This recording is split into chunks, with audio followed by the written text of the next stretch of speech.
Hey guys, Anime Gypsy here with another One Piece review. This is chapter 899, and this chapter is called The Last Stand. Kind of a misleading title because I thought that this was going to be the end of Whole Cake Island.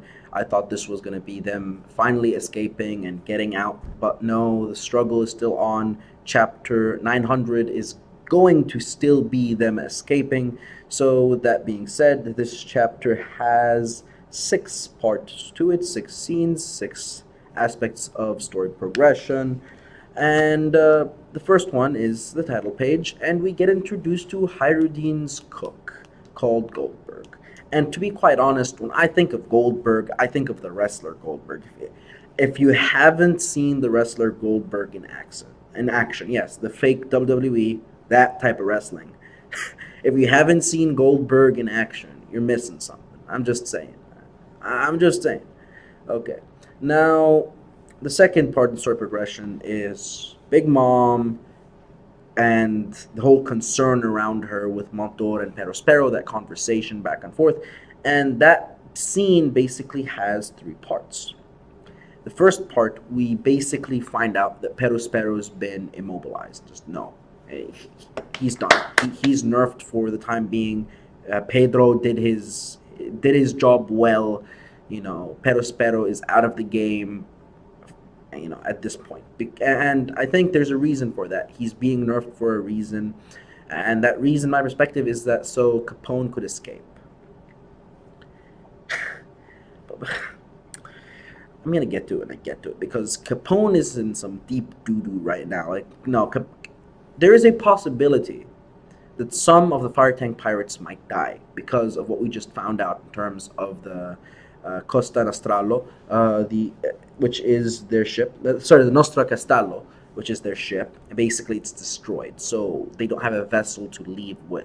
And I'm guessing at this point, every single member of Capone's crew, with the exception of Chiffon, is stored in his body at this current time, including Vito, including Gotti. So yeah, this is what I'm getting. This is what I'm guessing is going on right now. But that aside from Perospero's injury in that second scene in this chapter, we have also Montour talking about the 3 scenarios, the 3 what ifs. If it's poisoned, if the cake is poisoned, the Big Mom is gonna die. And if Big Mom dies, if that were to happen, which it won't, because again, Big Mom, the poison isn't there because Beige and Sanji had that talk, so that's not gonna happen. But if it did, everything's gonna go haywire. The order of the world is just gonna, one of the big powers just fell. It's that's just gonna catalyze the race to hegemony, and would have caused a lot of problems. But that's not gonna happen. And the second one is if it's not poisoned, but it tastes bad, or if the poison doesn't work and it still tastes bad, then Big Mom is simply going to continue the rampage, and everyone is going to just feel her wrath until nobody knows what happens at that point. Either she dies from exhaustion, starvation, whatever, or she just destroys everything and she snaps out of it eventually. Nobody knows.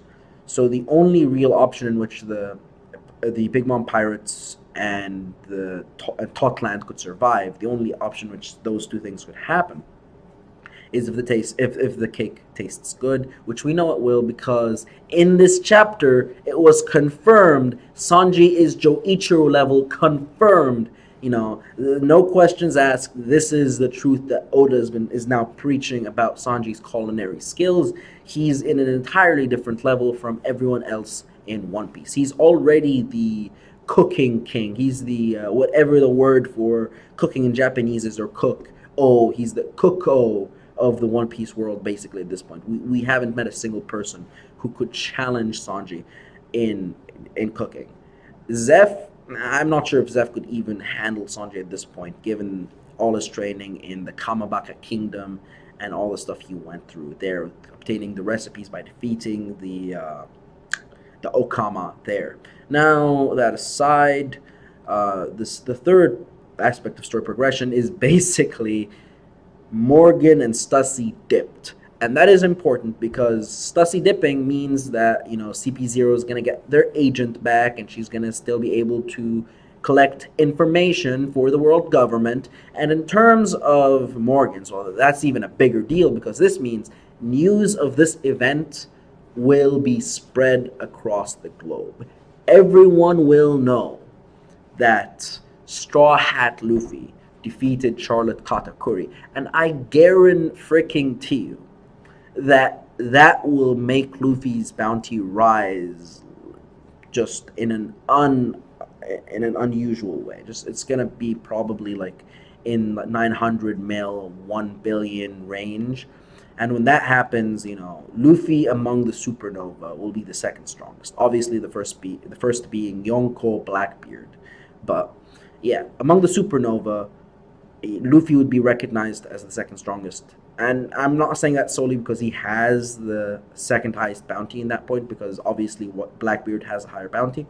But I'm saying that because in terms of feats we've seen so far, and in terms of the power levels that we've seen the supernova basically display, Luffy versus Katakuri, Luffy's awakened a form of observation haki he didn't previously have. His observation haki has been sharpened to the nth degree, making him overpowered. And we get the revelation of Snake Man. So those two power-ups, yeah, he's the second strongest. I don't care what people say about Kid. No, I'm sorry. As far as I'm concerned, Luffy is number 2. Blackbeard, number 1, obviously, for obvious reasons. He is the Yonko of the New World. Simple as that, guys. Simple as that. Now, fourth point in story progression is the... Oh, yeah, sorry. So, yeah, the news spread. That might trigger a response from the world government. That might, but highly doubtful, because she's still a Yonko, she's still powerful, and we know single admirals can't tangle with Yonko. We've seen that in the Summit War. Remember what happened to Akainu when he went face to face with a half-dead Yonko? And yes, I'm calling Whitebeard a half-dead Yonko because that's what he was. He was a Yonko that wasn't in mint condition. He was a Yonko that wasn't up to standard. He was a Yonko that was weakened drastically before the Summit War. He was on IVs. He was like in constant intensive care. The IVs always attached to his body. He just took them off for that war. But yeah, his organs were failing. No. And he was pretty old. Again, he was a weakened Yonko. So Big Mom isn't a weakened Yonko. Yes, she's old, but there is no organ failure here. And she has vitality via her devil fruit. So yeah, this isn't someone you could tangle with, because I doubt an admiral could stand against her. Doubtful. I don't care how powerful people think Green Bull is. No. And Akainu, remember what happened between Akainu and Whitebeard? No, that's going to be a repeat. Akainu might have gotten a power boost. Maybe he's admiral level. Maybe he's Yonko level. Who knows? But I don't think the Marines would risk a full onslaught on Big Mom after that. Now, the fourth point in story progression is the people being frantic. They're losing order. They can't really. People in Totland can't really be controlled. And again, this goes back to what Perospero said in the second part of the story. In the second part of the story progression, where he was like, "Let the people of Totland know." And this is where you realize, he's not that smart, because if that happens, chaos will ensue, and you won't be able to sustain order. And order is an essential thing that a country needs in order to function correctly. This is coming from someone who lived through the Egyptian Revolution. I know my stuff here. So yeah, you need order in order for a country to function properly. Security is essential for the safety of people, and basically in the economy of a country. Yeah, order is a necessity, and a revolt, a disorderly conduct, mass disorderly conduct, would basically disrupt a fluid system. It's basically what I'm saying. So yeah, this is a big problem here. Maybe it'll culminate into something bigger later on, but it's not going to be so big as to take down like the Big Mom Pirates. I don't see that happening, but maybe something will happen where like it will give Luffy an opening to leave and escape due to massive disorder, and the Big Mom Pirates have to be dispatched to the different islands. And again, it just shows you that the Big Mom Pirates need to be temporarily nerfed due to logical reasons, aka, for example, Perospero getting his arm blasted off. You have basically probably the fleets are going to go in separate directions due to the disorder. That's what I'm guessing is going to happen. So yeah, they have to get nerfed in order for the Straw Hats to escape. Because no, I'm sorry, the Straw Hats are not at that level. Even if Luffy is 100% Katakuri's level, which Katakuri was nerfed because he stabbed himself and because he didn't use his spear at the end of that battle. So even if he was Katakuri level, yeah, they need an out. They need an out, and Luffy's not functioning right now. Luffy is out of commission. I'm sorry, no. Okay, so after this is Puff's Island, the fifth part in story progression, and this has three big deals. First one, Big Mom about to taste the cake. We already know what's gonna happen there. So the second one is people basically think that Chiffon is a traitor, and maybe that's a slight indicator that Chiffon might be killed because Chiffon has that look. Chiffon has that look of I'm not gonna leave until I make sure everyone's okay, and I have faith in Sanji, and I'm guessing that will lead to her being killed and Beige basically escaping. And that would be, in my perspective, that would add depth to the One Piece story that it didn't previously have. Because in terms of One Piece and deaths in the current timeline of One Piece, we rarely get those. Ace, let's keep it real, Ace, Whitebeard, those were the two big ones before the time skip.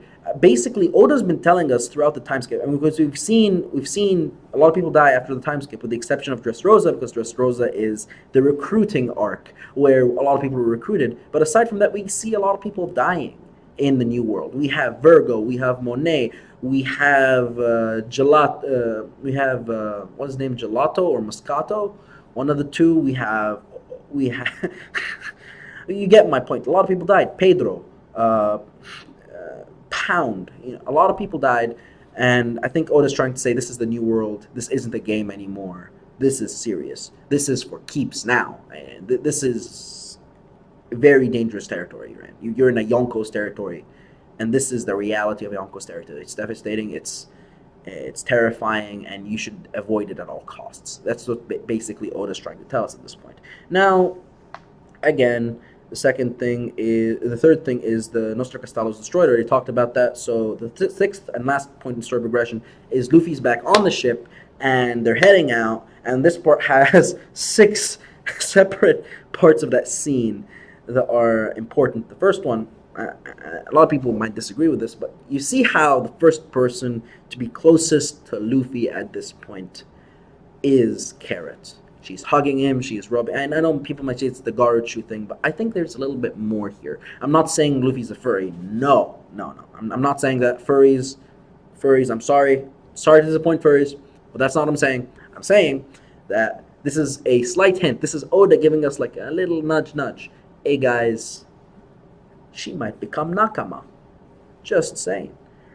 And I want that. I want Carrot to be Nakama. I want Carrot to be the next Straw Hat, and I cannot wait. I can't contain the hype. Carrot for Nakama 2018. Carrot for Nakama 2K18. Okay, so the second part in this story progression in that last bit is basically Chopper. And what I mean by Chopper is Chopper's attending to Luffy. That means Luffy's out of commission. Luffy is no longer going to be fighting. Sorry, Luffy, no.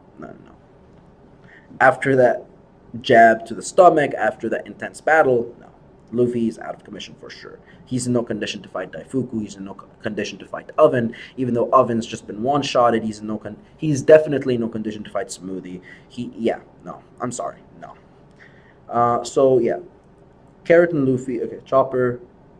3 is Daifuku and Smoothie. Daifuku and Smoothie basically reveal that there's a flank formation that's been going on, and basically the Straw Hats are ambushed and they're surrounded at all sides, and they're basically screwed, and they're about to board the ship. And everyone's like, Nani? Wait, what's going on?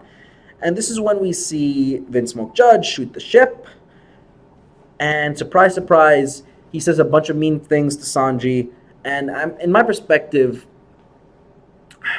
deep down inside, I think Judge regrets what he did to Sanji. And that's why he's saying all these things, so he could feel better himself.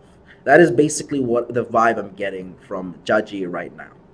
Like, Judgy right now feels like he's a mess. Like, he's been through something. And yeah, he almost died, but I think he's reflecting on what happened. Now, that doesn't mean we should forgive him. Like, no.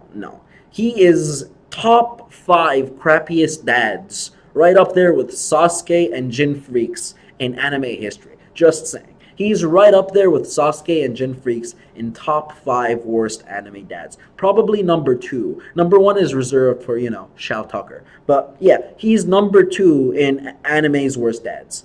Easy. Easy. Now, number 5, yeah, the ambush. Number 6, the Sun Pirates rise. And this adds an entirely different dynamic to the whole thing. Because remember, the Sun Pirates could maneuver underwater. So in terms of worrying about those pirates, I'm not worried about them at all, because in terms of the people that have the easiest way to escape, it's them. They could just go underwater and escape that way. As far as I'm concerned, most of the Big Mom pirates can't swim for obvious reasons, devil fruits. Yeah, so they're gonna be out of reach of people like Smoothie. They're gonna be out of reach of people like Snack and Cracker if he comes back, hopefully. But I'm gonna stop talking about Cracker right now, because if I can't talk about Cracker, yeah. So this is the thing I think is gonna happen, and how the Straw Hats are gonna escape. The Fishman pirates are going to basically sink the ships.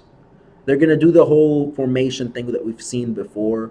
Remember that scene in the very beginning of One Piece where the Arlong pirates sank a bunch of ships by basically creating holes in at the bottom, and creating massive moving, I forgot how they did it exactly. There's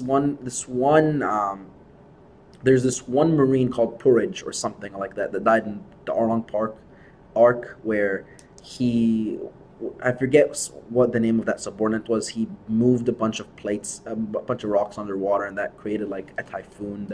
Not a typhoon, it's called a dawema in Arabic, but the water tornado thing, and that sunk them. So I'm guessing this is what the Fishman pirates are going to do. They're going to use tactics to sink the ships themselves, therefore not really engaging in one-on-one combat, but sinking the ships that have devil fruit users on them. I'm not saying that Smoothie and Daifuku are going to die. I'm going to say that their main concern is not sinking in the next chapter. That's all I'm going to say. And this is how this is going to open a way for them to escape. It's going to be that Smoothie and Daifuku are going to be worried more about not sinking than attacking Luffy. That's going to get the opportunity for them to escape. And that's what's going to happen in my perspective. And if you like the video, please leave a like. If you've been here all through this time, you're a big champ. Thank you for, staying through the video. If you really like the video, there's a subscribe button. And yeah, there's the like button too if you don't want to subscribe, but you really like the video. Yeah, and if you like, until next time, guys, this is Anime Gypsy, and I'm out. See you guys later. Bye.